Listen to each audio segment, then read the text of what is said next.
Hi guys, welcome to day 4 of our Start Journaling challenge or event. Today I've pulled out a Life magazine that Zern sent me. I mean, look how big that is, along with a box of goodies. And I thought I would cover a page with some adverts from here and then create a pocket of some sort, maybe use library cards. My thoughts were, somewhere I've got some leftovers from yesterday, and this is all about using leftover bits and pieces to create journal pockets or interest on a journaling page. This leftover bit of napkin which will link everything together, and I may stamp this up and make that into a side loading pocket. Use the vintage photo. The red. We shall use Mod Podge and some of that leftover napkin. And remember to coat over the top as well and let all of that dry off. As usual, I'm going to rough up the edge. Something you can do if you want to, I don't always do it, is you can finish off with a top coat of the Mod Podge or a matte medium if you want a less shiny result. While that's drying, we also have library cards. I'll stain the edges with some vintage photo.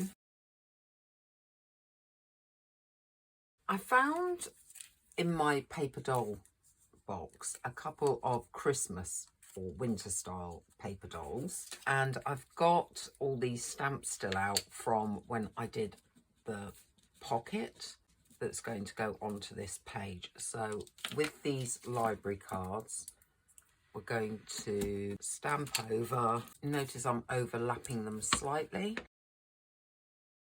Now we will add those paper dolls. These are basically done. All I'm going to do is back them with some of this cream cardstock.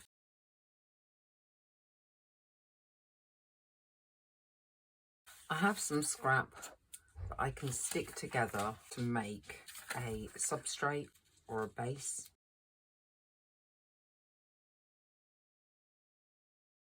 And then we can build our adverts on top of this one. The quickest and easiest way to put it on there is to use the stick and spray.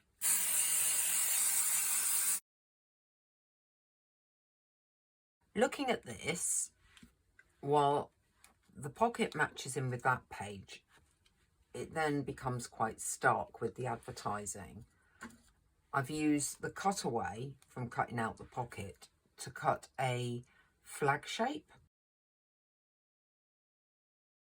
I'm going to put this pocket down. I have one of these soft brushes. I'm going to use it to lightly brush some of the vintage photo over this napkin, down some page edges, and then also we have the back of here. This is now all ready for today's question. What are you resisting? I don't know if it's resisting, but I'm not open to an intimate relationship. I feel happy as I am and don't really want to disturb the equilibrium of my contented emotions. This has been particularly emphasised by a friend who's just gone through a horrendous new year, breaking up with someone, and endless chats with her, which has taken up a lot of my work time, but one wants to be supportive, only to be told 3-4 days later that she's going to stay. And I can think of 200 reasons why she shouldn't, and I actually can't think of a reason why she should. So seeing her in turmoil tells me that the path that I'm taking for me is right for me. Maybe I'm not really resisting in that sense, though a lot of people would say my barriers are up, got walls. lots of them, topped with barbed wire and broken glass. Another thing I'm resisting is a more adventurous step out of England. At the moment, my plans are to move to Portugal, and the area is quite expat. There will be British people about. And although it's more difficult with Brexit, it's not impossible. It's stressful and it's difficult, and I'll be doing it totally alone and going to somewhere where I don't know anyone. But that doesn't fill me with fear. The thing I would resist is giving up everything, renting my current property out, and using that money to backpack around the world and not work and live in cheaper, more third world countries, which I do know because I have lived abroad before, like Bali and Thailand, and places I love, like Vietnam. And I'm resisting that because it's a bit further outside of my comfort zone than just to transplant my life to a European country that's an hour to 2 hours flight away. I think I'd love to be the brave person that just does the thing and heads off to Bali and tells all my friends, hey, look at my great place in Bali and it's costing me $200 a month. But I think I know me well enough to know that's not going to happen. So that I have two answers for what are you resisting. That's my two answers for what are you resisting. One is practical, the move thing, and the other is emotional.